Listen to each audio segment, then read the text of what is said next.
থামেন, যাবেন না। আপনি কি বাজেট ফ্রেন্ডলি কোনো শ্রীমঙ্গলে রিসোর্ট ট্রাভেল করেছেন?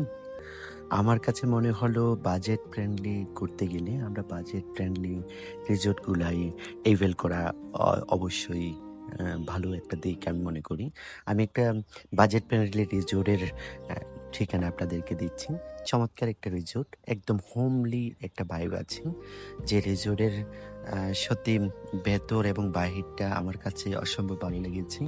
অনেকগুলো দোলনা আছে এবং রিসোর্টটার ভেতরের যে রুমগুলো মোটামুটি যথেষ্ট ভালো বলা যায়। কারণ এসি আছে, গিজার আছে, টেলিভিশন আছে, ওয়াইফাই আছে এবং ওদের সার্ভিসটাও যথেষ্ট ভালো।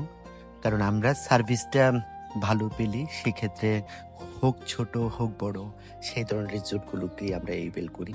এটা রিসোর্টটা হচ্ছে যে রাধানগরে অবস্থিত হিমাচল রিসোর্ট। আর এই রিসোর্টটা একদম রাস্তার পাশে হওয়াতে আমাদের জন্য ইজি হয়েছে এবং এখানে ছিলাম আমরা।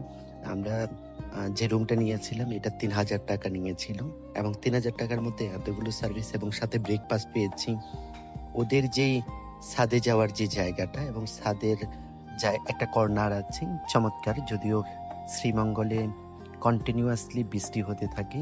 আর এই বৃষ্টির সময়টা কিন্তু শ্রীমঙ্গলে সবচেয়ে সৌন্দর্য অবলোকন করা যায়। কারণ এভারগ্রিন যদি দেখতে চান তাহলে এই বর্ষাকালে যাওয়াটাই উচিত। এই কর্নারটার থেকে যখন ওদের দোলনাটাতে বসলাম, আমার কাছে বেশ ভালো লেগেছে।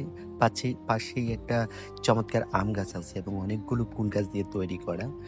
এই এটার একদম কর্নারে একটা চমৎকার জায়গা আছে যেখানে আপনি বসলে বই পড়তে পারবেন। ওদের বই আছে এবং এই জায়গাটা আমার কাছে বেশ হোমলি একটা ভাইব এসেছে এবং ভালো লেগেছে ওদের সার্ভিসটা। আল্লাহ হাফেজ, ভালো থাকবেন।